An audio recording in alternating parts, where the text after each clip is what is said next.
Welcome, ladies and gentlemen, to the Natural Born Hunter podcast. I'm your host, Will Bradley, along with my lovely and talented co-host, Phil Mendoza, who has his sexy blue shirt on tonight. For any of you ladies watching the video, you know what I'm talking about. This man looks good in blue. He makes blue look good. Better than before. What's up, Will? What's up, Big Sexy? How you doing tonight? I'm good, man. I'm doing real good today. That's How about good. you? That's good. And, you know, Phil, usually you're the best looking man on this podcast, but tonight you've got some stiff competition. Yeah, we've got a guest I'm excited to have on. We've got Mr. Matt Davis from Hoyt joining us tonight. Matt, welcome. Thanks, guys. Pleasure to be here. Happy to be here. So yeah, and let me start off by saying happy again, because this is take two on this podcast. We're gonna be very honest out there. We had Lane join us on part of we tried to record this podcast last week and had some issues on the recording side. So hey, you know what? We had so much fun doing it the first time. We're gonna do it again. Absolutely.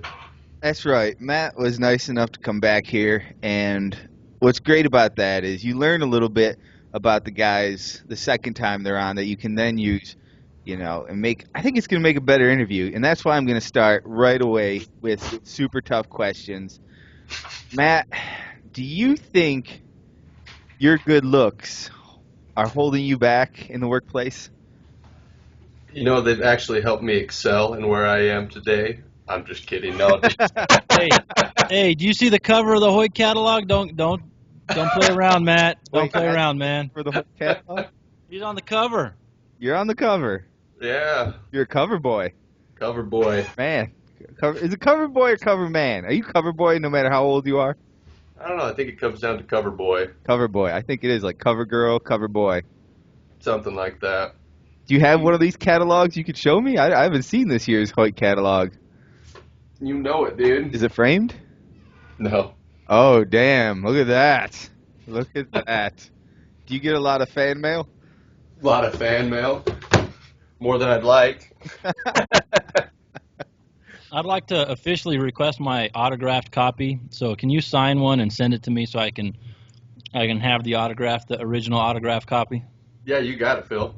I'm going to have that here as part of our Natural Born Hunter podcast. Get that on display, and there you go, man. It's gonna sit right here on my wall, right next to the pronghorns. Right between them, maybe right there. Matt, you know what? I like where he's going with this. Could you send me your 2016 flagship bow with your autograph on it? I will hang it right back here in episodes. Put it right on the basement wall, right, Will? I promise, it's only for art purposes. I will not shoot it and put accessories on it. Smooth, no doubt, smooth. That's where you made a mistake, because since the last recording, I didn't have the bows in the shop yet. Happened to get two of the 31-inch, right? 31-inch axle models. Yep. Got to play with that a little bit last night in the shop, and I'm impressed. Impressed. Absolutely. That's a lot coming from you, Phil. I mean, how long have you been a Hoyt dealer for? 4 years now. 4.5 years, I think. 4 years now, and you know, in your opinion, seeing where bows have come, and what was 4 years ago was what, 2011, so that was 12 was the Vector series. What was before that? Was the He's good looking and good at math. I can't remember which one was before that. But I shot the bows since, you know, you guys had the Ultratechs and the right. You know, the Viper Tech. I mean, some of the older bows like 10, 12 years ago, right? So right. Even though I left Hoyt for a little while because Alex wouldn't put us on as a dealer when I first opened. Even though I had to stop shooting the Hoyt stuff for a little while, came back around to it here a couple years ago. So I've been a Hoyt fan for many years, and I've got to test you guys' stuff and shoot them in hunting and tournament stuff since 2006, 2007. So, yeah, seeing the new stuff, I tell you what, it's hard to explain. So the some of the features of which we'll get into here in a second, I'll let you describe some of those features. Yeah. When you have a bow in your hand and you're like you shoot it, you're like, you know what? I just shot that other new bow that the other company I'm not going to name came out with, and that does not draw as near as nice as this does, you know. Yeah. And then you shoot it, and then again, I'm hunting with the 34-inch Nitrum, and again, I have the issue when I get back. I got to come a little bit into the string still, anchor on my nose, and I noticed that on the 31 that it was very similar to what the feel of my 34 was. Right, so now I'm like, I can't wait because we haven't gotten any of the 34s in, so I'm excited about that. But I don't want to get too. We'll get into the bow stuff here shortly. I know Will's got some other more personal questions. He's going to grill you, and I do, and he's gonna put your he's gonna answer the questions that many people might want to ask that haven't got a chance to ask. That's right, Matt. Oh yeah. All right, handsome Matt. We had some ladies write in. They want to know 6-pack or 8-pack. What are you packing? 8 all day. I'm more of a keg man myself, a little round in that area, but it's a work in You're strong as an ox, though, dude. I didn't know you were a little CrossFitting freak. I started watching your stuff. You're a strong dude. Well, thank you, Matt. I'm not used to getting compliments on this show, but thank you very much. You know what? One thing I really like about Matt in the week that I've known him, What is that, Will? he's complimented my lifting. He's complimented my T-shirt design, and I'm not going to repeat it because we want to get this podcast shared out there. But he was also had some very encouraging, excitable language about being on tonight, and that's Matt. I really like Matt because I feel like he's going to be running one of these companies one day. Hopefully, Hoyt. You never know. I don't know. Is Hoyt a family-owned company? Who owns Hoyt? It's under the Jazz D. Easton Foundation, so Okay. Greg Easton is who's running it now, but it's under the same business umbrella. So Easton and Hoyt are basically under the same business umbrella. Gotcha. Randy Walk is our CEO and active president right now. All right. So when Randy ages out or whatever, chooses Never. we'll just say if the sun ever happens to set on Randy's career and Matt Davis steps up to the plate, handsome Matt Davis takes the role of leading Hoyt, I feel in good confidence that I will have somebody with a very similar attitude running one of these big name companies. And that's kind of what gets me excited about these podcasts we do, Phil, is we get guys on here who open up. They're really authentic and real with who they are, and a lot of times they just happen to be awesome people. And what I like is when awesome people I know are in awesome positions, succeeding in what they're going after, and send me free bows. Hey, and Will, let me throw this back at you. That's where I like to be complimentary to my co-host, because Will, I really enjoy it when you're authentic. It's just I got to turn the potty mouth filter on Will down a little bit, because I'm not saying we want to go family show, right? We want to reach out to everybody. We just want to be, if that one occasional word here there comes out, oops, sorry, but for the most part, I'd like the authentic Will, just the, All right, Good dude, I can vouch for it. We can be real with this audience. So we did this episode last week. I had gone 2 scoops of Yeti, which I'm not recommending no one ever does, but it might have been a little too much for my tolerance of what I have built up in the short time I've been taking it. And I was a little off the walls. I was a little excitable. And it's kind of like that Warren Zevon song. You ever hear like a Warren Zevon song, like Excitable Boy or Roland the Headless Thompson Gunner? Oh, yeah. Yeah. No. Like he's saying, so Warren, great melody, great music, right? But you don't realize what kind of terrible things he's saying in the song unless you're really listening to the lyrics. Yeah. So I may have been saying some terrible, offensive things last episode and just going crazy with it that I may not have noticed I was saying until after the episode. And Phil was like, dude, I mean, I don't mind going in left field with you, but you left the ballpark. So yeah, I was asking him what the stuff between his toes tastes like, because he had his foot in his mouth quite a bit there. So we had a little talk and decided that we're not going to be able to overtake some of these guys who have top podcasts and all they do is talk about whitetail hunting if we can't get some of these companies, some of these people who are on our shows to support us and push us. Now, we're, of course, not going to water down our content or change it. It just may be a little more overall audience friendly. So, Right. so that being said, let's get into the important question of the day with Matt. Did you or did you not truthfully beat Cameron on that push-up contest? Oh, No, I want to know You're what your opinion. that's No, not gonna no, get no the pod- pullback any blows. This No isn't going to pullback. get that podcast shared, Phil. Hey, You just killed our chances. no way, man. Matt, Are you kidding Matt, how many did you get? How many did you get? 73 in a minute. 73 in a minute. I don't That's- think I could do 73. That's pumping them out. That's moving. So how many how many allegedly did Cam get? I think it was 75 or 76. All It right, was all right. that he got me by. So Now- here's a question. Wait one sec, Will. Are you preparing for the rematch in 2016? 2016. I don't know if it'll ever happen, to be honest. I would love to, but I definitely need to polish up my push-ups personally. I've been slacking there, so. Well, I tell you what. Let's tag team. What's that? What? Let's tag team. You're both going to do push-ups? We'll high five, and I'll get like 10, and then you get like 10, and then you high five, and I'll get 10. And hey, All right. we'll take him down. Here's the thing. I don't think you could. Oh, Who could shoot, what? Will. I don't think you guys could do it. You're handsome and The all. skunk, dude. You're just trying to get a reaction. I don't think you guys could. I don't think you could. Even with tag teaming. I've seen Cameron's push-ups. I saw him whoop up on Matt. And, handsome Matt Davis couldn't take him. I don't know. I don't know how you're going to help him, Phil. The form and the execution on Matt's push-ups needs no help. So it's just a matter of getting the proper judge in place to count these reps. What are Will, you saying? I'm saying I got my money on Matt. So Matt, you better start working. You got it, Phil. How is your form going to be, Phil? Mine, I'll be cheering from the sidelines, man. This is what you need to see. So that's what you meant by tagging and high five? He's just going to high five you when he's done? If he needs a 5-second break, you just tag out, and I'll get him in for about 5 or 10 seconds, then tag him back in. I don't And think then he can finish it out. Counts. Dynamic duo. Why not? It's one against two. That's Cameron Haynes. I think Enough said. I think you're putting a lot on him. Hey, I still don't think you two would win. Maybe we should go find two fit guys. Phil's drinking.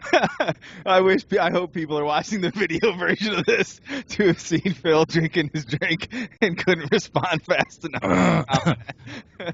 So into the 2016 lineup, Matt. What? Yep. Wait, hold on, Phil. I'm sorry to cut you off again. Here's the thing. There is a tag team in the works, and we did talk about this last show, and this is what I was hoping the big question, the big comment was going to be. Matt Davis, you have heard of the Train to Hunt competition, correct? Absolutely. And Mendoza, you've also heard of said competition? Negative. All right, let me fill you in. For those of you who don't know, Train to Hunt is a athletic competition similar to a Spartan race meets CrossFit, and you get to shoot your bow during it, right? Very cool, very unique competition, and there you can do it. Women, men. I think there's masters, super masters, and teams, mixed teams, and same-sex teams. And last episode, I believe you two agreed not only to be on a team together in Colorado this coming up season, but also you threw down the gauntlet for all challengers anywhere, including anyone who placed in the top 5 nationals last year, to try to team up together to come take on the handsome Matt Davis and the big sexy Phil Mendoza in Denver. All I remember is Matt said he's coming down here to help me out, and I'm just going to try to live up to Matt's expectations of what a good teammate would be. So if he can make the trip down, we're going to have a good time doing it.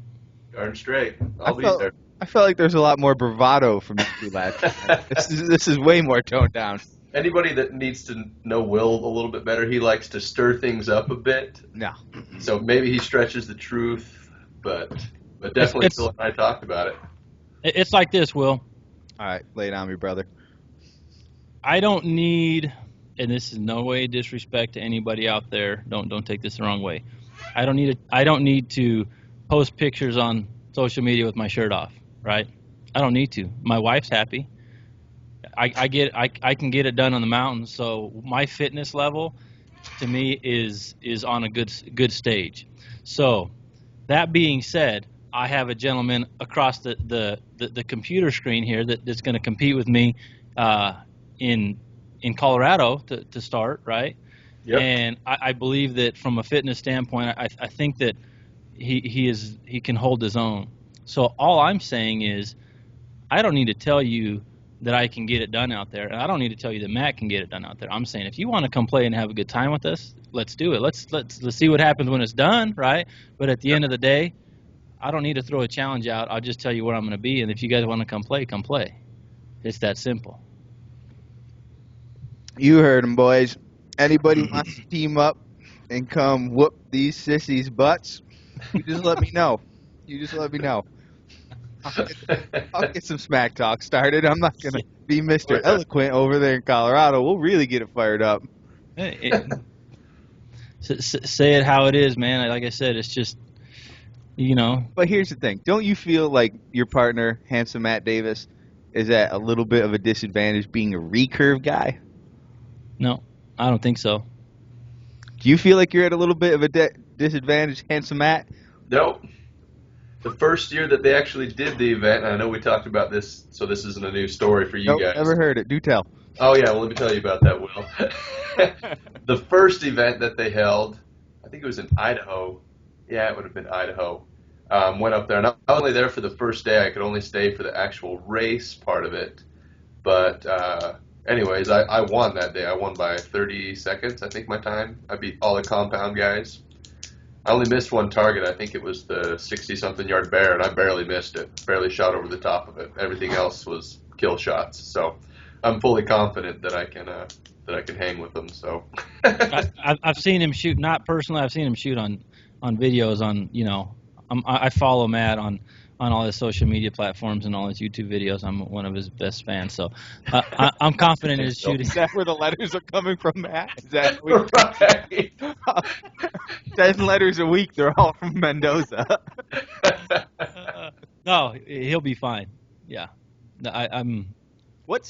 How did you get into?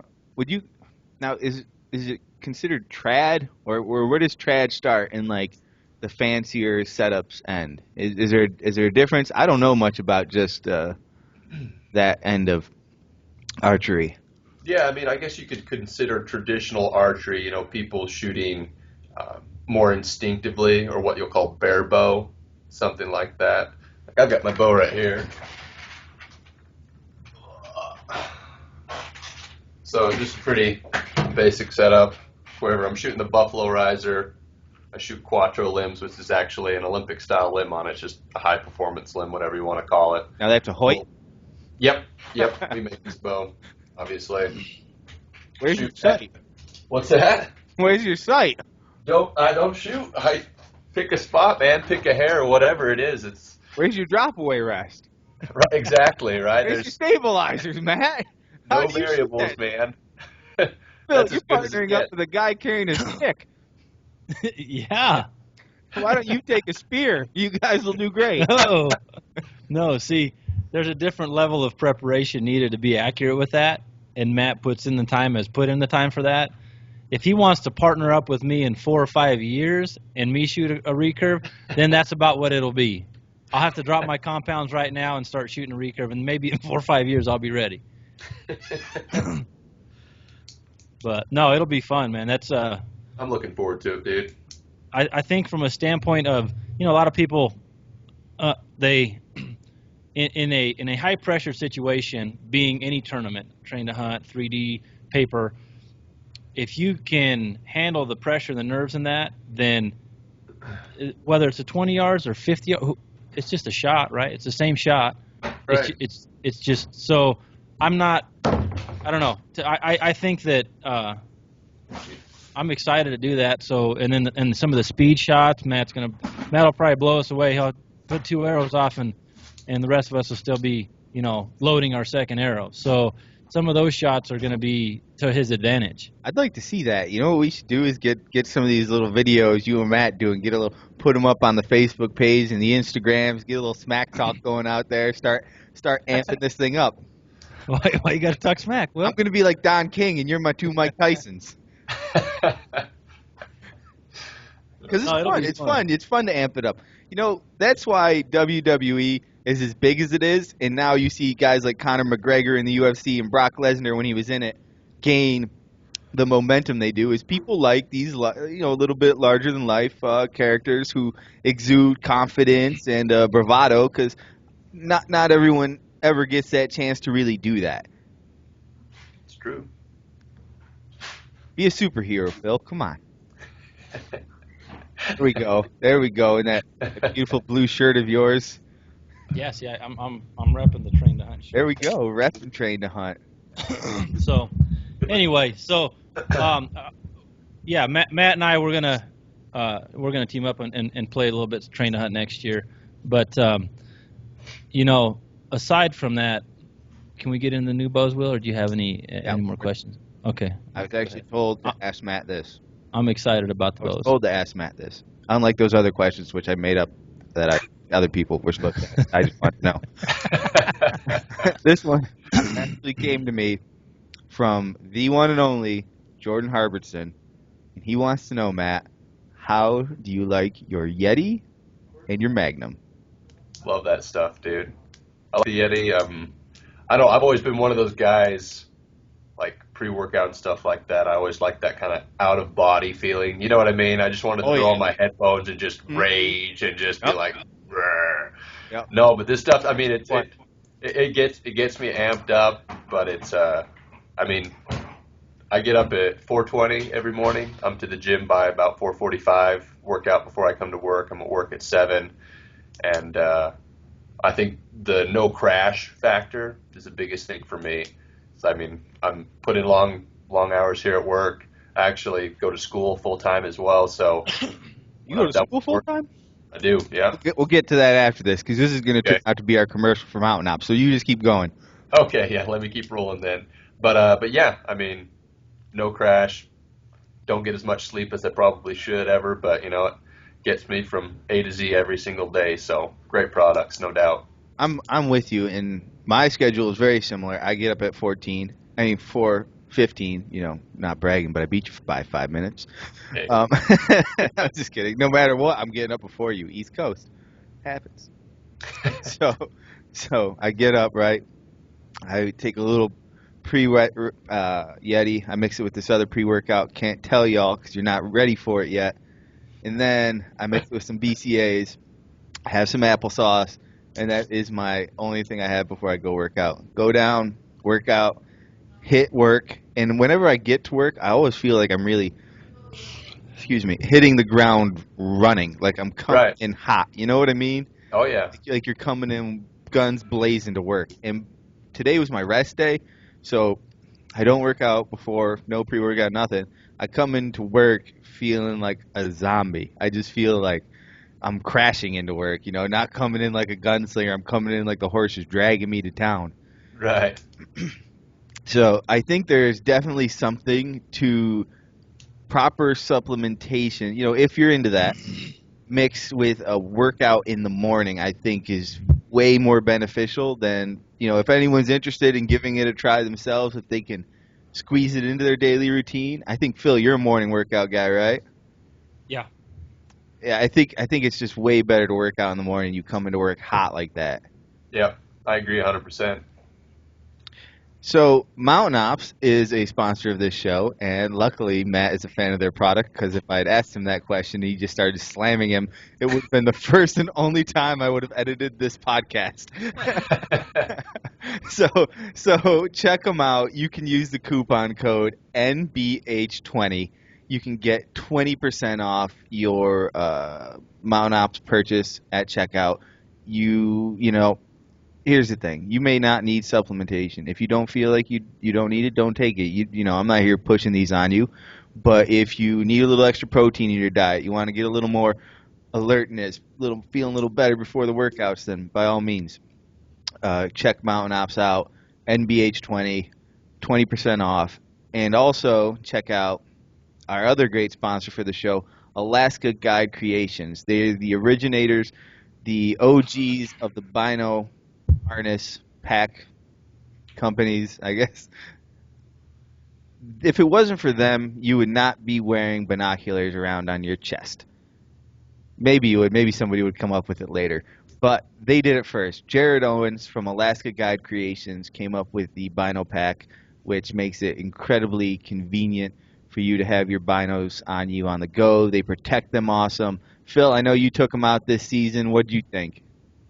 And they're money. I think that being able to completely enclose your binoculars like they do, rain, dust, they just keeps them very clean, very protected. The little pockets are perfect for having your little, whether it's a snack or your wind checkers, your I kept like some Advil and a lighter and a few other things in one of those pockets. Man, they're perfect for all your little necessities to keep on you. So that way, if you happen to drop your pack and make a stock and then you end up leaving your pack, you still have some of the basic necessities. You can keep them with you. So they're top notch, built very well. Can't say enough good things about those guys out there. Alaska Guide Creations makes an awesome product. And there you go. Now, Phil, on to your real questions.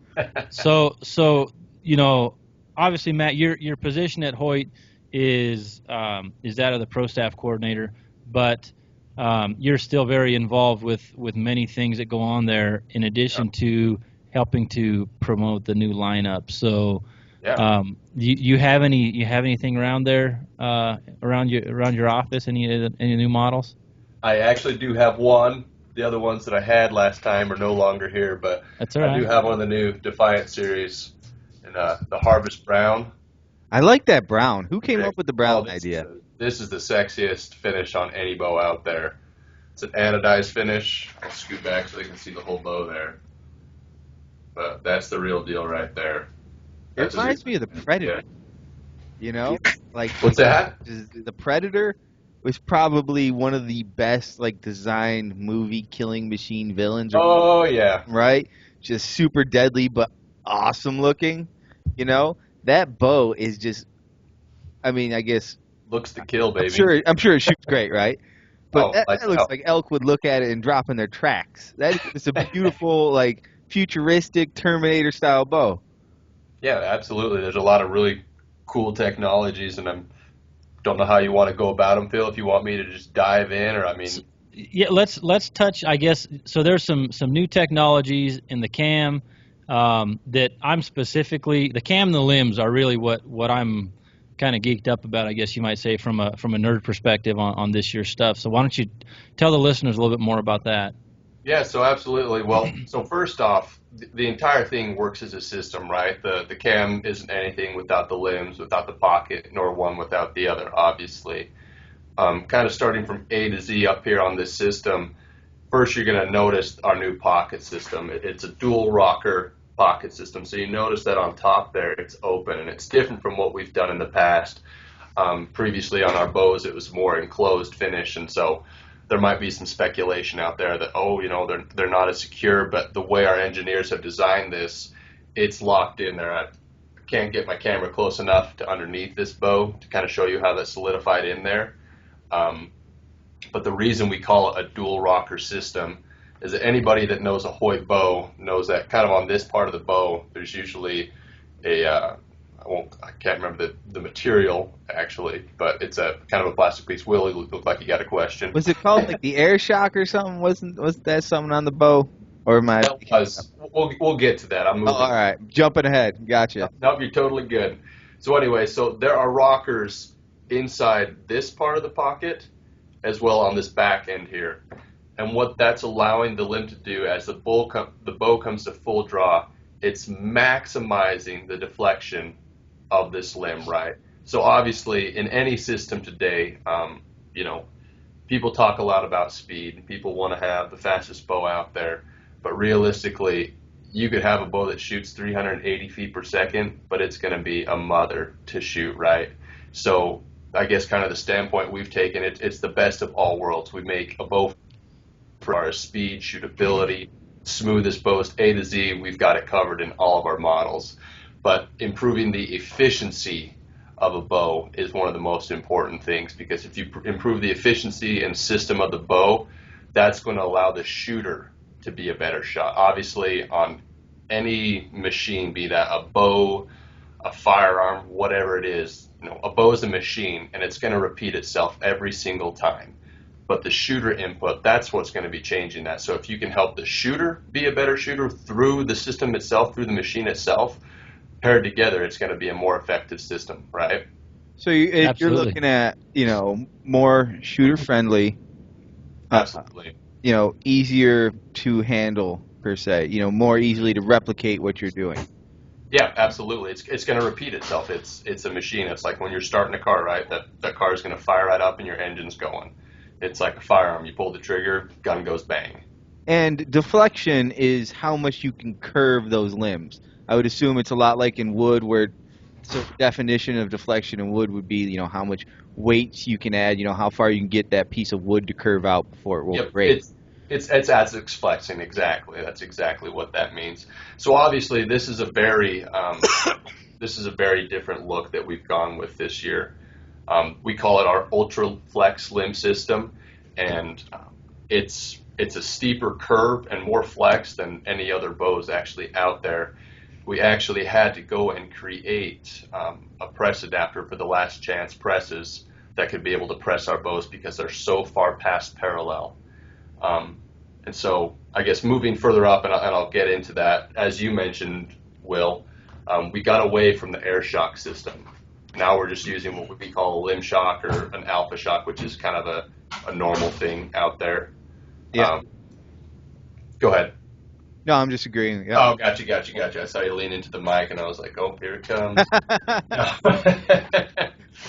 So anyway, so obviously there's a lot of load in this limb already, right? You can see that loaded up. And then obviously the icing on the cake is the new DFX cam.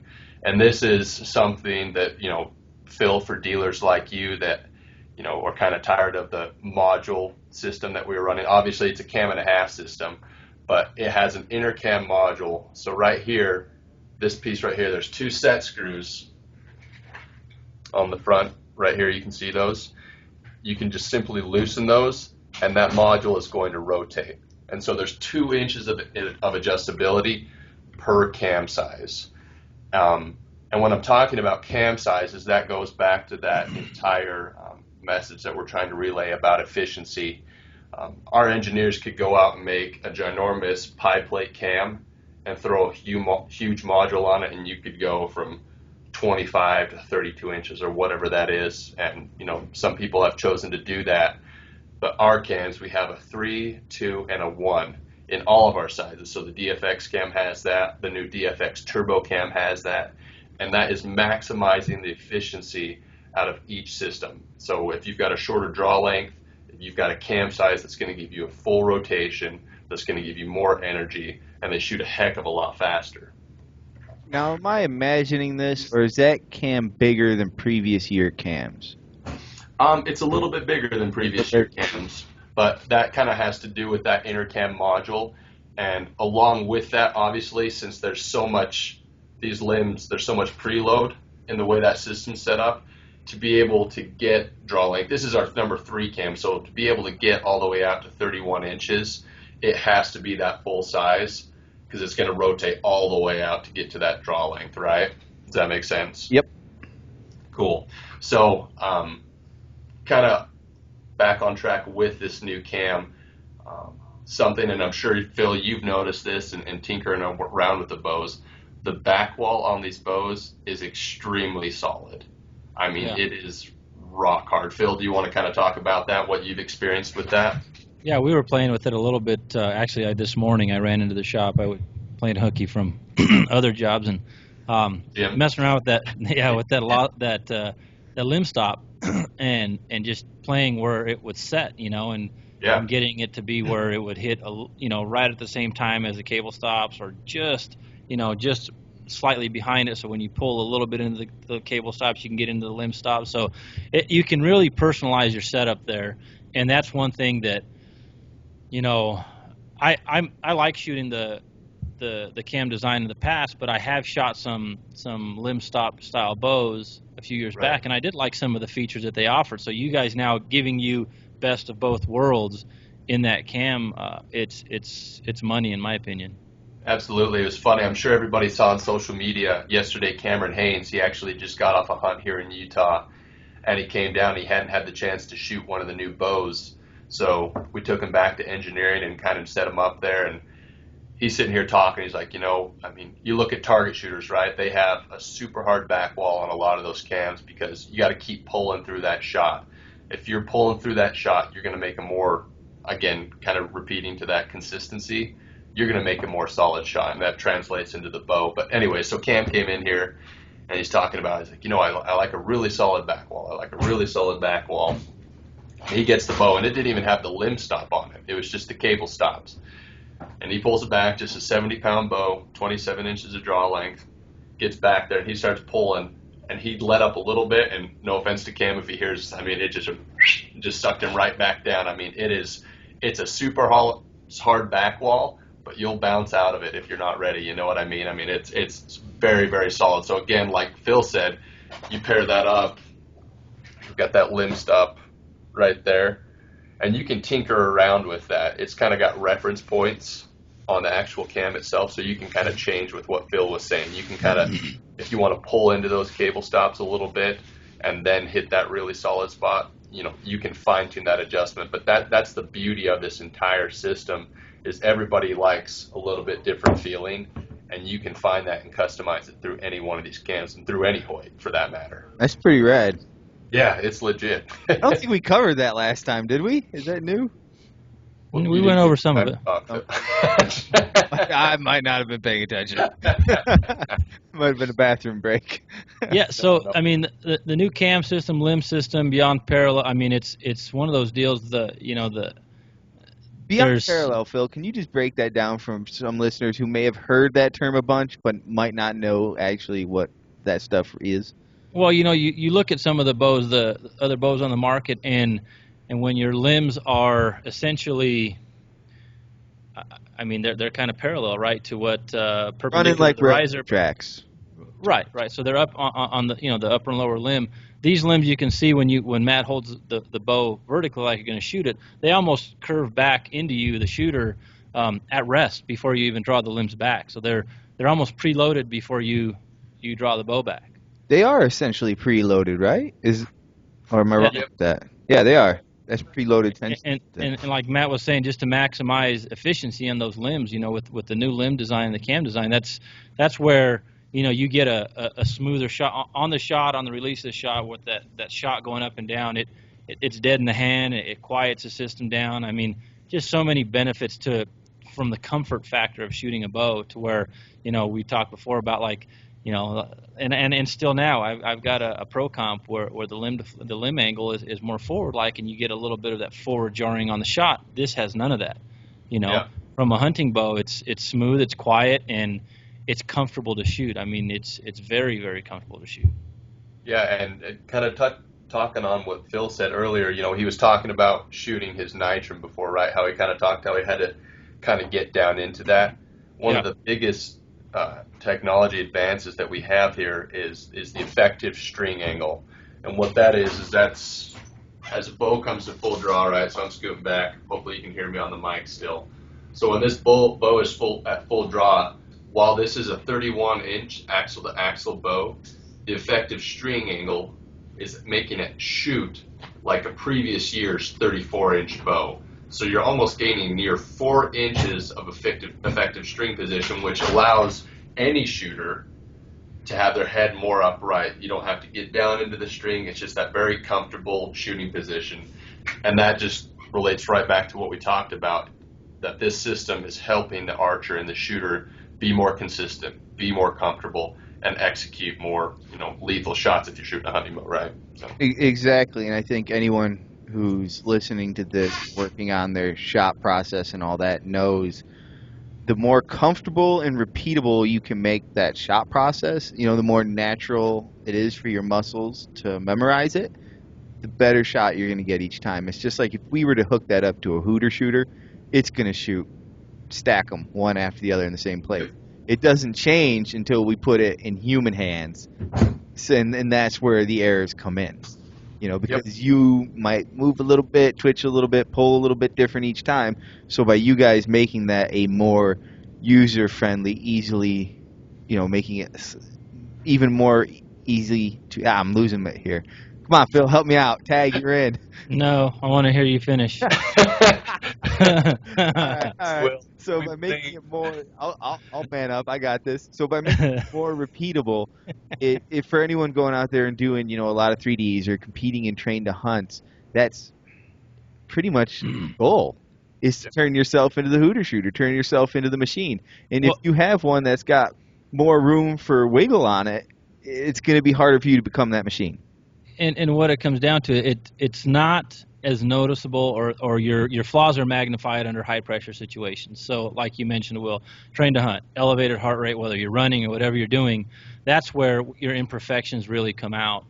Or when you're standing on the line in a target shoot or something where your heart rate's through the roof, it's a nervous high pressure situation. That's where all those features on a bow that make it where you can adjust it and make it mold to your shooting style, that's where you're less likely to fall off of your shot platform and your shot, your basically shot routine and stance and everything else. So it's one of those deals that as consistent as you can be in all situations, then you're going to be accurate at the end of the day, regardless of the situation. So it's cool to see. And then having, like I said, I'm glad I got to shoot some last night and again this morning a little bit, but. So, go ahead, Will. Oh, if you want to go, you can. But there's something I'm kind of curious about. Yeah, go ahead. Those target bows. What's going on with those this year? Because I know Phil he's shooting 2 different bows, and one will be a target bow, right? Well, I usually have a target bow set up, and then my hunting bow. Because I've seen Chuck Cooley posting like crazy about this target bow. And I only half pay attention when I see his posts because I just figure I'll ask Matt Davis when he comes on. So what's all the hype about? What's going on with these target bows that I need to know about? Well, so we came out with a new target bow this year, our Podium series, which has been podium dominating. I mean, it's just been a force to be reckoned with. We've set, I think, 9 world records with the Podium series alone this year. That's pretty good. Yeah, it's pretty phenomenal considering the ones that are set out now. So it's pretty unreal. But anyway, so the Hyper Edge itself is an implementation of this new dual rocker Ultraflex Limb DFX cam system, but it's put on a 36-inch riser, which is by far the longest riser that we've actually ever made on any target bow. And it's actually a replacement for the Pro Edge. And what the Pro Edge was, in a sense, it was kind of directed more towards the 3D market. It's more of a speed bow. It's using the same DFX cam that we use on our hunting bows, but you're putting it on a shoot-through target riser, and people are raving about it because obviously people want to try a limb stop. People have heard about the solid back wall, so for target shooters, that's a win-win-win situation. There's a lot of people that shoot dots, that shoot outdoors and stuff like that actually want to give it a try this year because shooting a 36-inch riser, that's a very, very stable system itself. So it's going to be a shooter. It is a shooter. I've shot it, so. Yeah, and let's dig into that a little bit because you're taking, right? We'll go through the math. You're now taking your shoot-through riser, which I've never shot, but I've heard great things about. Like you said, 9 world titles and whatnot. Obviously, it's pretty good. You're taking your speed cams, right? That's got to be huge for these guys. Absolutely. Yeah, why don't you pipe in on that? I mean, that's right up your alley. Yeah, no, I kind of shot more 3D tournaments than spot. I did some spot shooting just to kind of keep up on the shot and form and practice, but from a 3D standpoint, it's a lot more speed driven. The variable of judging the yardage makes that game so having that cam system where it does deliver the speed, but it's also adjustable as far as let off. You can short. I'm assuming you can short peg this like we did the Pro Edge to get a little bit more let off. What's that? I don't know what that is. What is short pegging? It's just a way to modify the draw stop on the bottom cam, and you got to retime the top to reduce the let off. Your hunting bows have a higher 75, 80. Some of the bows on the market, which is not legal in Colorado, they're even coming out with 85% let off cams. And Yeah. Why from is it illegal? well, if you go really back, like to where even Pope and Young records only recognized 65% let off bows that were 65% let off initially for a long time, and then I'm not sure. I'm not 100% if they've accepted 80% or if they asterisk 80% for current current model bows that are shot trophy shot. But anyway, so every state has their requirements as to what they will be. Where I live, Colorado, it happens to be 80%, and I can tell you I know because selling bows in the shop that were not 80%, there were more. There's Division of Wildlife agents that are very in tune, and they were checking people's bows. They knew what to check for on the modules on that other manufacturer's bow. But going back to hunting, crossing over into target shooting, more of your target bows are still in that 60-ish to 70% let off, and the reason is when you draw back an 80% let off bow, it's almost like you're not holding anything. It's from a comfort perspective, it's very comfortable. If you have to draw and hold on an animal for a minute or a minute and a half, you're able to do so. Even if you're shooting a 70 or 75 pound bow, per example. In a target bow, you see people more in that 50 to 60, 65. Sometimes people will shoot 70 for 3D, but not very often. It's usually still in that 60 pound range. On the men, I should say, women might be a little bit less, but your let off is a little bit lower. When you shoot a bow with a higher let off, or excuse me, a lower let off, I can only explain what I feel, and it slows pin movement down in windy situations where you're not as stable. You're able to keep control of your bow, and you're aiming a lot better with a lower let off bow. And again, that's something that somebody with much more experience or coaching that would be able to maybe explain it better. But all I can say is when you shoot a 50-pound target bow and people are shooting paper at 50 or 55 pounds, and if you can think about it, if they were shooting an 80% let off, I mean, they're not going to be holding it 10 pounds of weight. It almost feel like you can probably let it down because you're not holding any weight. You want some resistance when you're shooting a push-pull style shot, especially back tension, and you can get into that and feel some tension and some resistance and have some kind of count. I don't know how to explain it. Maybe Matt, I don't know if you can add some to it, but it's just that having some resistance or some force pulling back at you when you're aiming, it makes for a more repeatable shot when you're having to pull through the same way.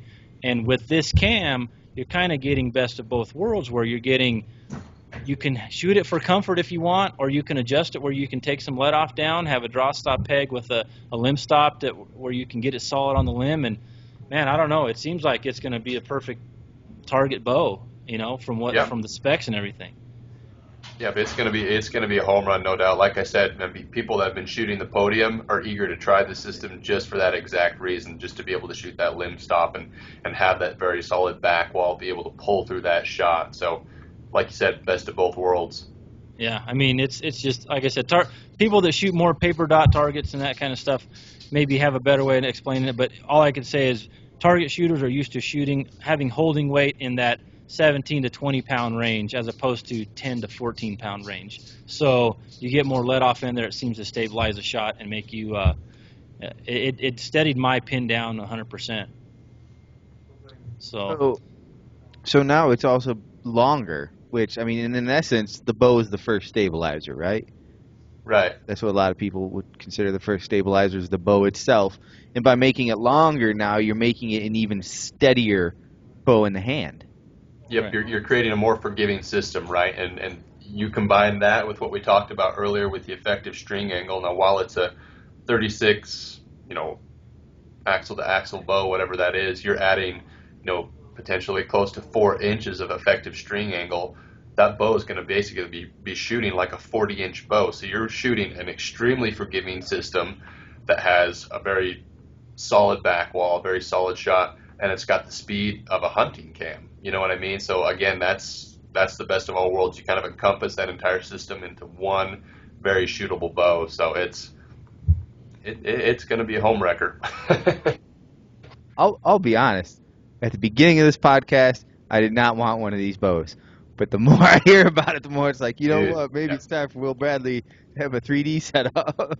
I have hunting guys on Hunting Pro staff that want to get these in camo. They want to shoot this bow. Do And they I'm come sure there's going to be a lot of people that do. I mean, the only problem with it, obviously, it's a shoot through riser. So if you're loading an arrow, you gotta boom, throw it through there. But if you're shooting an ultra rest or something like that, I'm definitely not trying to sell this bow as a hunting bow by any means for anybody listening. I mean, anyways, but I mean, if you've got an arrow knocked and you're making a stock, that's you've got that problem solved, right? But Or for if those you're quick loading situations, or in a, that, any kind of stand situation, your arrow is already knocked.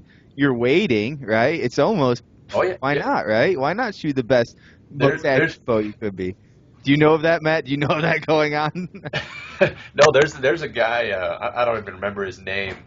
I just see his pictures on social media because he tags us and stuff like that. But he hunts with a white Pro Edge. I mean, the bow that this bow is replacing, a Target white, pearl white Pro Edge. That's what he shoots his whitetails with. I mean, and he shot some big bucks. But you could almost see. I mean, I'm sure people could make an argument that, like you say, you could make a super uncomfortable shooting, super fast bow, right? You could do it Right. if they really wanted to. Oh, yeah, easy. But it almost seems like the future, at least, could be going towards this blurring the lines, melding the competition type bow, that 3D rig with your hunting bow, and making, stretching the boundaries there. And that's one of the things. I mean, Hoyt, originally, we're obviously very successful in the target world. I mean, all the World Cup events and stuff like that. It's Hoyt bows throughout the world, worldwide. We're dominating but that target world is our racetrack. We get a lot of the shooter feedback that we put into our target bows. It's the same kind of stuff that we're putting into a hunting bow. So it's the same thing. I mean, we're testing things in the target world and then putting them into a hunter. I mean, who shoots a bow more than a target shooter? Nobody. Yeah. I mean, that is the best place to get the feedback, because who's picky, and Amen, dude. target shooters, right? I'm sure Phil knows who's the toughest customers that come in the shop.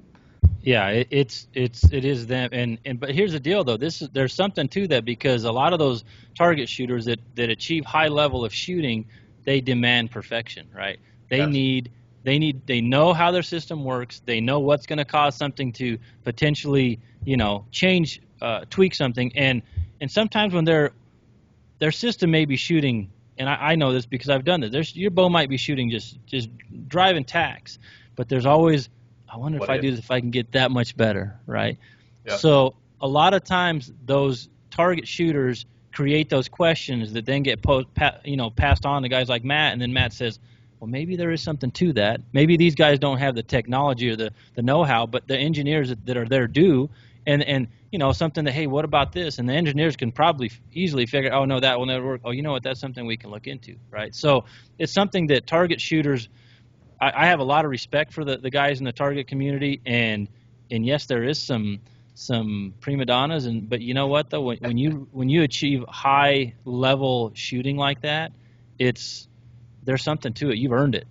Well, it's guys like Tim Gillingham out there who, I mean, come on. When we had him on the show, it was like he couldn't get any more detail. Oh, I'm sure he could if he really wanted to. But, I mean, his specs, everything is so super detailed and tuned in. When you're getting feedback from guys like that, it's probably way more worth its weight in gold than, feedback from, 100 like hunters. No offense to the hunting population, but they want to put things on the ground. Tim wants to hit, the eye of a squirrel at 200 yards. It's a little bit different. No, absolutely. And kind of what Phil was saying, we receive a lot of feedback, but touching on back to our engineers, I mean, our engineers shoot competitive archery. We have guys that are at Vegas that are shooting these bows, and they're hardcore bow hunters. So when there's any bow being designed at Hoyt, outside of the marketing and the sales and all that stuff, I mean, you've got bow hunters and target archers designing these bows. I mean, I'd invite anybody to come out to our factory and see what we do and meet our team, because it's the most complete team of individuals you'll ever see at any archery manufacturer. I mean, I'd bet my job on that. I'm proud to say that. And it's unreal. There's some super solid dudes here, and they're smart as cuss. All right, Phil, you heard that. Invite accepted. Hey, Yeah, come on out, guys. I've been there. I was there 2 years ago, and I think it was the new facility, or maybe a year and a half, 2 years ago. You guys just got in that building within 6 months, maybe. So I've been to the new spot, and I tell you what, I've been to other manufacturers' setups, and Matt's right. I mean, from everything's top notch, you know, and you guys' engineering crew and even, you know, Mike and Randy and everybody else that came out and chatted. You know, we went to the dealer school there, but I tell you what, man, I was impressed, 100%. Yeah, it's funny, you know, that people always ask me what my favorite part about working at Hoyt is, and it's just working with people that are passionate about archery. I mean, anybody that's within these Hoyt walls is just diehard about what they do. I mean, realistically, I mean, work is work, right? But in all honesty, there isn't a day that I don't enjoy coming into work and working with the team that I work with. I mean, you've just got top-notch people that are professional, that understand archery, very business-oriented, and that's reflected in the success of this company. So, yeah, no, it's been top-notch since I've known archery, and I've not been around forever, but it's been one of those deals that, you know, it's been the innovations and just the business, you know, from customer service to, you know, how you guys handle things. As a dealer and a consumer, I've been nothing but happy with the Hoyt product and everything you guys have out there. But let's touch quickly, because I know, you know, in addition to some of the new features that you went over, there's also some new finish this year in the yes. the hunting line. That was pretty slick. I've only seen pictures, but that looked pretty sharp. Yeah, and I wish I had the bow here with me, but we're actually going to be using Ridge Reaper this year, Under Armour Ridge Reaper, and it looks so sick. I mean, there's just some patterns that don't look good on a bow, you know what I mean? But this is just a home run, just the color scheme, the earth tones, just everything about it. I mean, you think that Harvest Brown is sexy? Harvest Brown with some Under Armour limbs on it or something like that, I mean, that takes sexy to a whole new level. I mean, for those guys that really want to have the fanciest bow out there or whatever it is, you know, that's For those guys who enjoy the sexy. That's right. That's what you're going to be shooting then, right, Will? Exactly. As soon as you send my signed one, I'll be setting it up. I'll go down and visit Chuck. I'll get it set up properly. Let me ask you this: is your buffalo bow going to be made in the Ridge Reaper, or is that? Actually, one of I have multiple bows. I've got one here with Of course. me. Can't have too many. I have one in the Ridge Reaper. Oh, so you do? That's custom. That's custom. That's Matt Davis special right there. That's one off. That's the No, but it looks. Get that to focus. No, it looks. Looking bow. It's slick. It's sexy. I mean, it's funny. I got that right before I went out to Colorado, and I'd set my bow down on the ground to fiddle with my pack or whatever, and I looked down, and if it wasn't for that freaking brown riser, no joke, dude, no joke. It's like, where the cuss is my bow? Like it's a pretty cool camo pattern. I mean, we love Realtree. We have an awesome relationship with those guys. They're awesome. Max One's perfect for out here in the West. You know, Realtree Extra in the hardwoods, but that Under Armour's pretty dope. It is. Phil just missed it. He stepped away for a second. He missed the big reveal. Sorry about that. We saw the Under Armour Ridge Reaper in Matt's one-off, custom, one-of-a-kind trad bow. Buffalo. Buffalo, the Buffalo Slayer. Handsome Matt and the Buffalo Slayer. Sounds like a country song. I tell you what would look sick is a Hyper Edge in Ridge Reaper. I'm not saying, hey, but I'm just saying. Wait, do the Hyper Edge is coming? You're only the 20th person to request that, Phil. So I'm not. Hey, then no on to you. There's got to be something. There's got to be something to it. Are they or no? Is that a no? No, you can do it. They do a custom.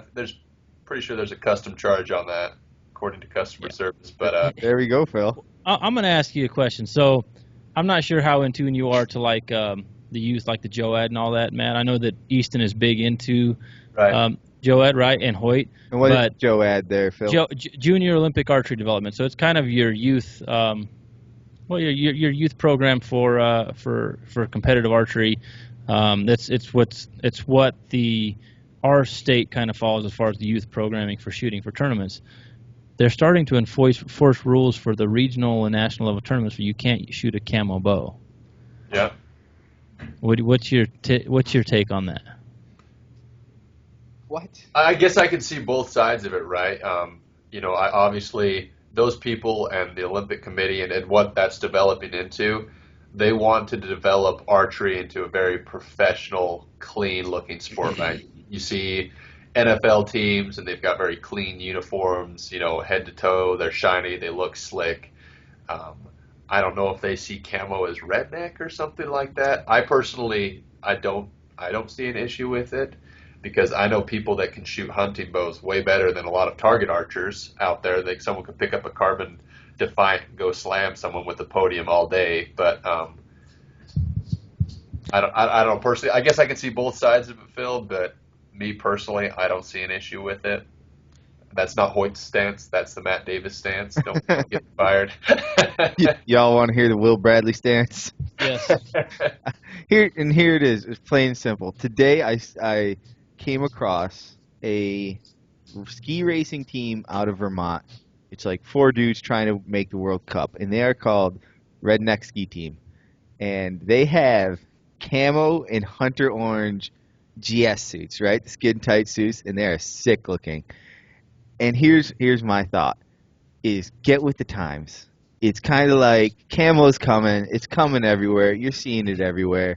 Just stop trying to make archery and all these things something it's not. Just let it happen. Stop putting the minute you say you can't do this or you shouldn't do this, people are gonna rebel and they're gonna want to do it more. Right. Well, look at where archery came from, right? I mean, people hunting, Right? with camo, right? That's what a bow was. A bow was a weapon to harvest, meat for your family to provide. It wasn't. They weren't going out and shooting acorns out of trees. It was a hunting piece of whatever you want to call it. It was a tool. Yeah, it was a tool. Tool of war, tool of survival. Yep. Yeah. And I agree. I think that my only issue is this. If you happen to have that select few kids that maybe they can only afford one bow, right? Right. They may be the next greatest thing, or in their division or in their age category. And now you're going to restrict them from competing for that stuff. And here's the deal: if you're going to kill a kid's desire to compete for that high level stuff before they even get started, that's where I have a problem. Because if they say, I know my family can't ever afford a target bow, okay, well, you may have just killed that kid's opportunity for striving for something and having a dream for something. So I don't know, maybe not. It's just, to me, it seems like it's one of those deals that doesn't make any sense. Good. I couldn't agree with you more, man. Like, you don't want to make a sport more exclusive and more snooty. It's more inclusive. We should be standing together as an archery community. No, I don't know. It is what it is, but I just it's one of those things that's come up a few times with our club.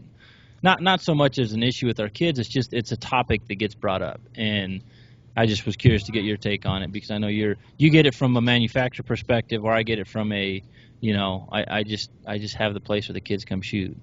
Outside looking in, no, for sure. No, I agree with you, man. I mean, you see so many people that pick up secondhand bows or whatever. I mean, I think in Utah we have a online classified called KSL where people can hop on there, and there are a million bows for sale on there, and you can pick up a bow for a couple $100, and if that's what your kid gets, and he also shows interest in target archery, but getting out to the field to be able to shoot with a class or something is all that it can afford, and it can't be a new paint job or whatever that is. Yeah, I guess personally I'd have kind of an issue with that as well. Let me ask you this, just if you don't mind. I'm getting away from that a little bit because we are known to talk a little hunter athletics here on the show. What's your workout program like, Matt? What's my workout Yeah, program? what's your workout program like? So I do something that's it's called CrossFit football. You do CrossFit? I Yeah. know what CrossFit football is. That's who does that programming? Shoot. I don't remember the gentleman's name, but Yeah, my buddy does CrossFit football, CrossFit strongman. He coaches a few high school football players. It's pretty cool to see these young guys come in and like the way CrossFit has changed and the functional fitness movement has changing these young athletes, these guys who come in and they could barely, a squat to them was going down 5 inches. Now they're learning oh, to grass and all that. It's just unbelievable. So you do CrossFit football. What, yep. tell our audience out there who may not be aware of CrossFit football, what is CrossFit to the Phil Mendozas of the world? What is CrossFit football? It's basically a combination of powerlifting, so your main lifts, your squat, your military press, your deadlift, flat bench. Can't remember if I'm missing anything else. Power cleans. So basically, those main, you know, bodybuilding lifts in a sense, those core building lifts, and then he usually tosses in a WOD, workout of the day or whatever that is, something that really gets your cardio up. Farmer carries, sled pushes, all sorts of different things. I mean, it's some of them are super crappy, but it's sweet because it's a website. We just go on the website and you can see the training schedule. We just follow a week behind, so we train Monday, Tuesday. I go in on Wednesday just to stretch and stuff like that. They're And on then Train Friday. Heroic, I think, right? CrossFit football's done through Train Heroic. Does that sound familiar? I think that's where they run through. Maybe that's. I just know the guy Bookmark. that made the program played for the Kansas City Chiefs. Yeah. So he's a football guy, but before I started doing it, I just used to do a lot of circuit training. Obviously, I'm not a very large individual by any means, but I was substantially thinner than what I am now. I was really into trail running, the train to hunt kind of stuff, distance running, circuit training, endurance stuff, and the guy that I work out with now, he kind of got me into that, and I've gotten a heck of a lot stronger. I've put on about 15 pounds. I mean, granted, this is over the course of about a year, but I'm assuming it's muscle. yeah, I would hope so. But I'm considerably stronger than what I was before by a lot. So it's like functional movement, but I guess it's a little bit of best of both worlds. I really like it. It's a lot of variation, so. It's more like, I mean, it's called CrossFit football, so it's a little more obviously geared towards Athletes. strength athletes. There's more strongman in it. Those more movements, those heavy weights carried over short distances at max intensities, those sort of things are in there. Yep. It's like you say, pushing that prowler. How bad does it suck pushing that prowler when it's loaded up? It's like I love that thing, but it's love-hate relationship. We push it every Tuesday and every Thursday, dude, and that thing is some days, like, because we go across the gym, we grab weights and go out because we have our own prowler, and we go across in this empty parking lot. And some days it's like the ground's wet, it's cold as cuss, and that sled will like barely move, and you're just feet are slipping. oh yeah, dude, it's all you can do. And so we just do 40 push, 40 down and 40 back, usually for 6 or 8 rounds, kind of depending on what we've done before that. Usually we'll do squats or deads before that, and then we'll go out and push that and then come back and do something else. You want a good workout? This is a workout. We used to somebody would make a crazy like workout each month, and it'd be like the workout challenge of the month, right? Right. I think it was 25 meters, right? One down. You'd have to go down and back, so it'd be twice. So you'd make 4 lengths. You'd go 4 lengths. Right. Yeah. And when you came back, you had to do 8 burpees, and you had to do 8 burpees, and then go right as many rounds of that as you could in 10 minutes. I have never seen so many dudes throw up after a workout. Oh, I bet. Like I was on the ground for easily 20 minutes, and then had to have my wife drive me home. There was this workout, and I don't remember what it's called. It starts with a K, but it's one of those ones that's dedicated to some athlete, and so it was. Or is it a hero WOD?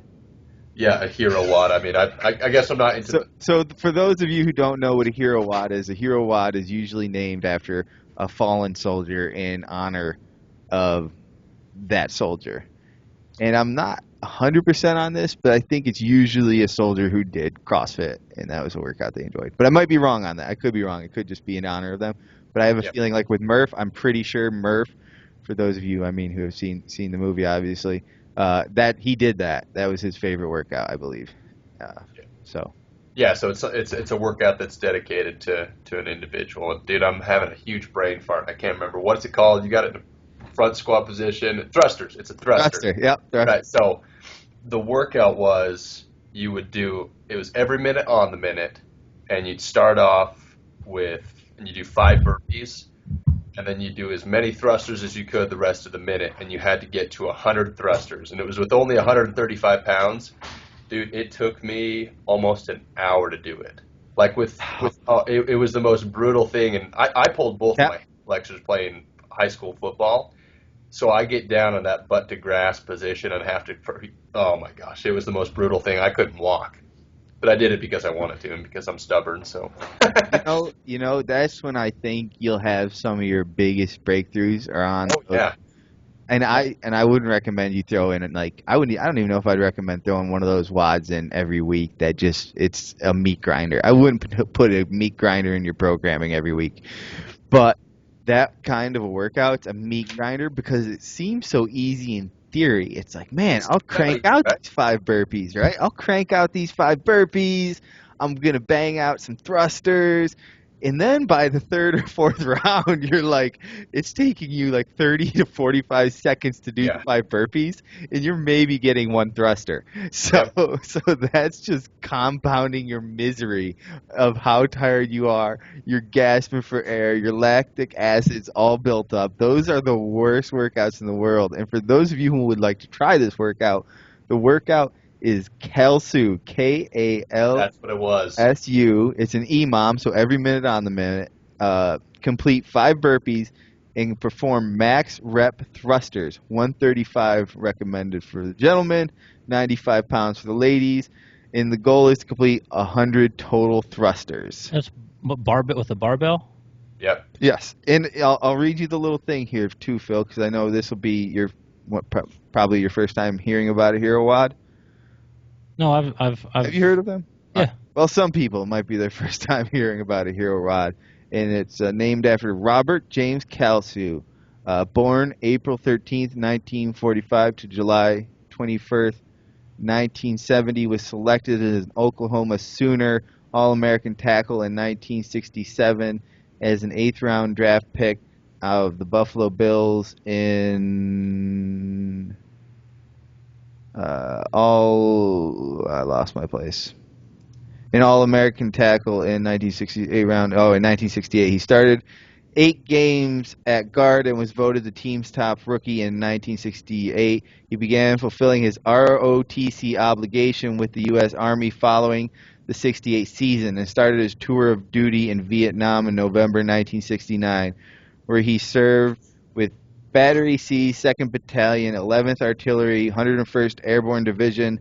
His MOS was 1193, Field Artillery Unit Commander. Lieutenant Kalsu was killed by mortar fire on July 21st, 1970 at Fire Base Ripcord near the Ashua Valley. Legit.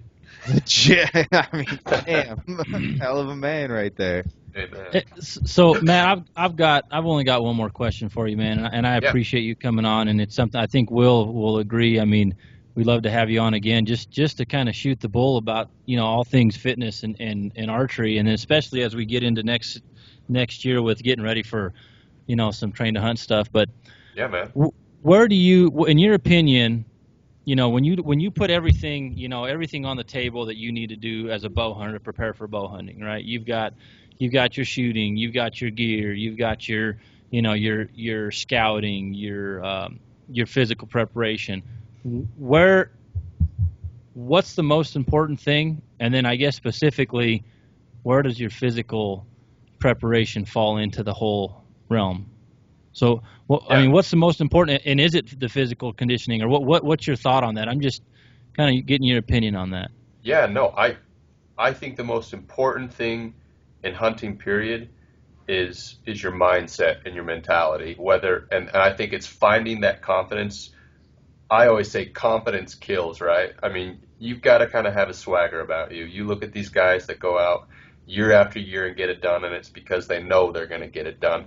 And it's not that they're cocky, it's not that they're arrogant, but they're very confident in themselves, and that has to do with the mental side of things. So if that's if you're tapping into that mental confidence side, whether it's your shooting, whether it's your fitness, whether it's scouting, whatever aspect of the preparation, because it all goes together, right? Each element's one's not more important than the other, but in a sense, whatever one is helping you gain that confidence to be like, yeah, opening morning, I'm going to kill that buck. I think the mental side of things is what gets people. So many times, it's you get to the bottom of a hill or you hike to the top and you see a buck over a ridge and he's a mile and a half away, and it's like, well, crap, it took me 2 hours to hike up here. I've only got the day to hunt. Am I really going to chase that buck?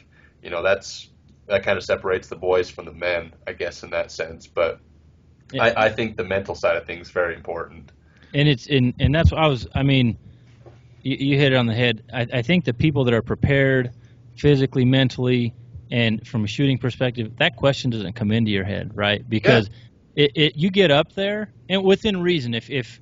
If it's 4 o'clock in the afternoon and you're not going to get there on time, okay, that's a different story. Don't be But if a you just hero. that's it. If you just hiked up that morning and you see it, it's not a matter of, man, that's a long. It's which direction are we going? What's the How do I get best way there? to approach it? Exactly, right? So, and that's what a lot of people don't understand is, so a lot of us obviously are very passionate about our fitness and being prepared for anything. It's just the lifestyle that we like to live.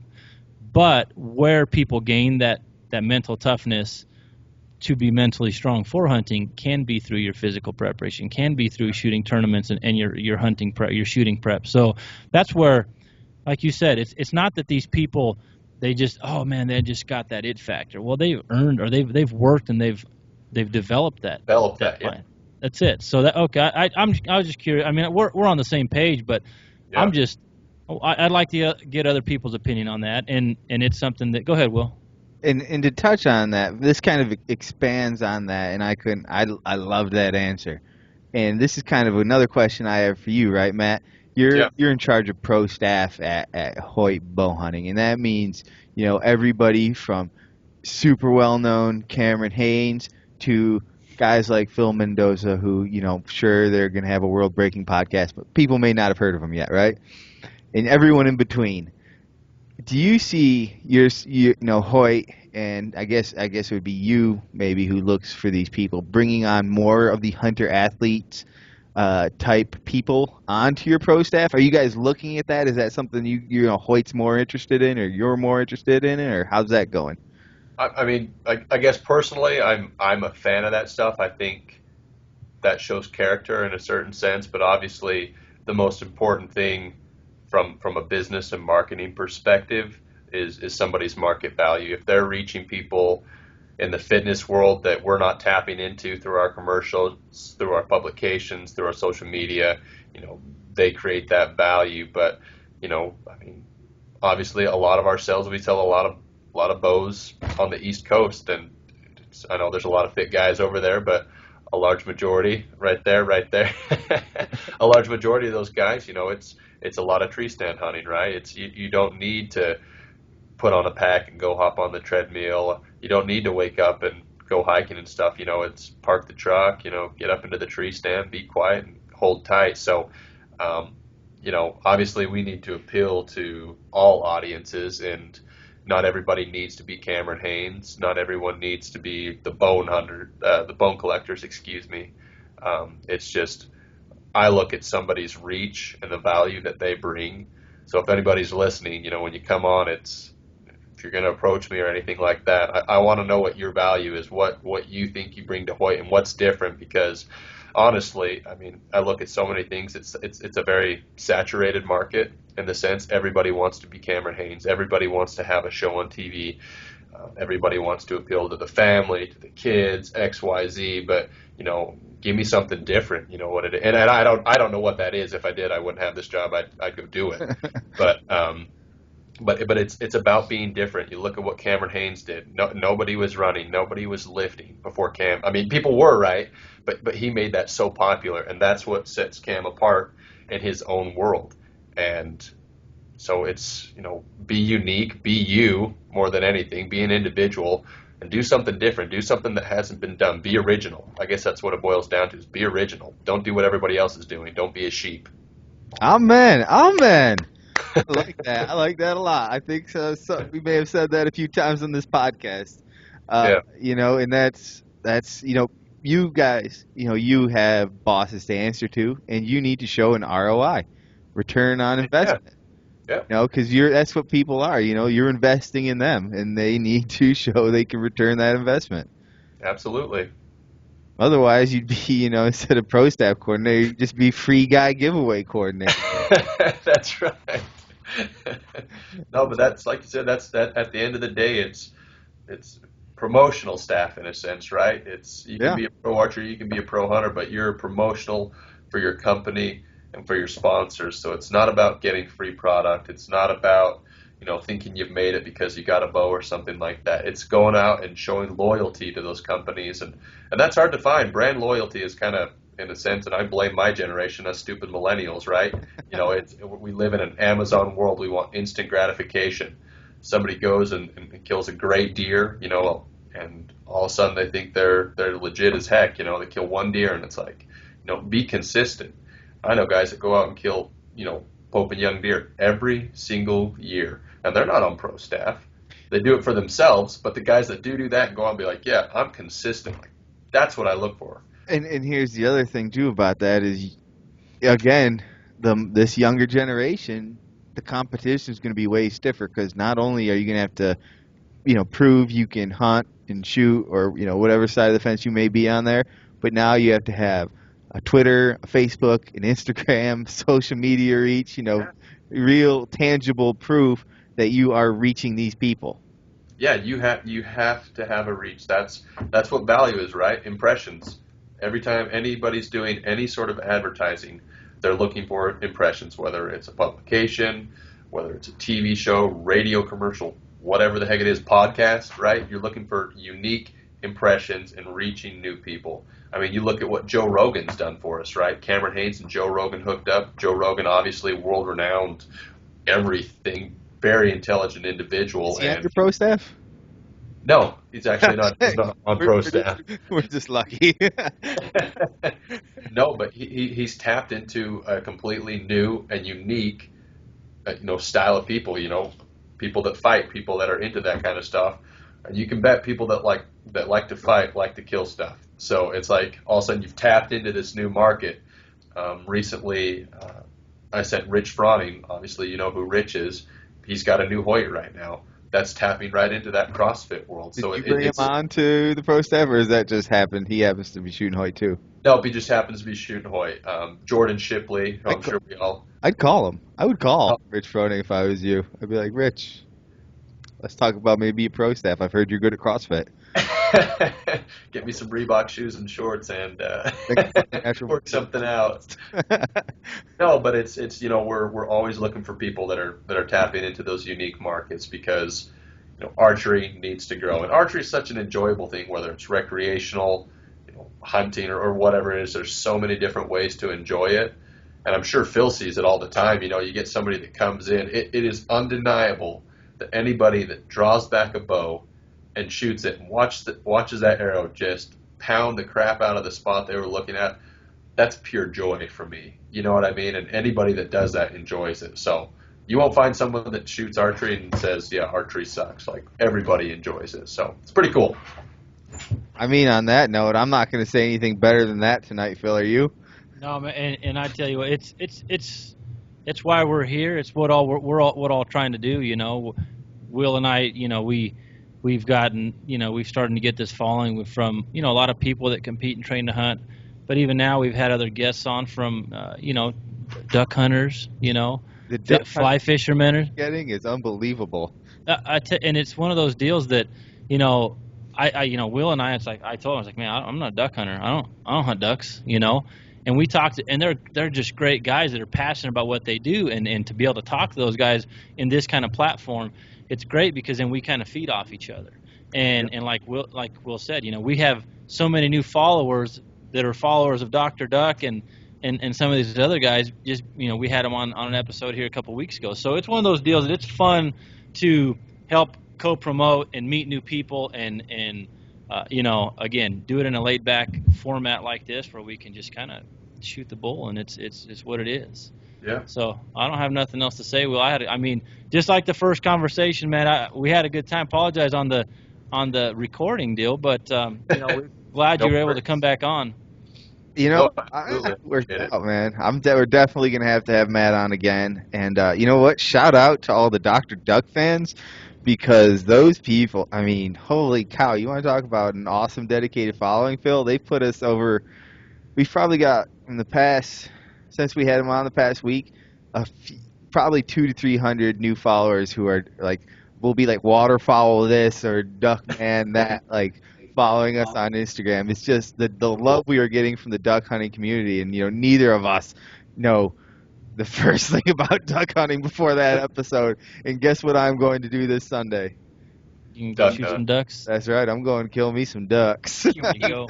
They got me excited about it, So thank you all for your support there. All you new listeners, thank you very much. And you could always, of course, whether you're a new listener or been with us from the beginning, if you're like me, a real American who likes to earn what I have, you could earn yourself this podcast by heading on over to iTunes and giving us a review, subscribing to the podcast. We've said it before. We want to be the best. We want to take over all these other hunting podcasts, put the hunter-athlete movement on top. You heard Matt say here today, companies won't pay as much attention to the movement if they don't see the impressions being made, if they don't see the people involved in it. So make yourselves be heard. Make yourselves be known. That's it, man. Hey, Matt, have a good evening, man. We appreciate it. And Will, as always, man, it's a pleasure. It has been a pleasure. Oh, yeah, Phil, I had one more question for you. Okay. It's a personal question. Hope you don't mind answering it. Okay. What are you dressing the boys up for as Halloween this year? Dominic, my oldest, is Snake Eyes from G.I. Joe. Oh, I like Snake Eyes. That's so super legit. and my little guy, Elias, he's gonna be a little like a dragon, like a dinosaur dragon looking deal, little costume. So he's 1.5. So anything on a 1-year-old's cute, man. You know how that goes. I'll post some pics this weekend. I'll put one up there of the kids when they're in their costumes. Are you dressing up, Phil? Are you one of the dads who dresses up to fit in with the? I'm gonna dress up as Matt Davis this year. I like that. On that note, this has been the Natural Born Hunter Podcast. Wake up, chase your dreams, repeat.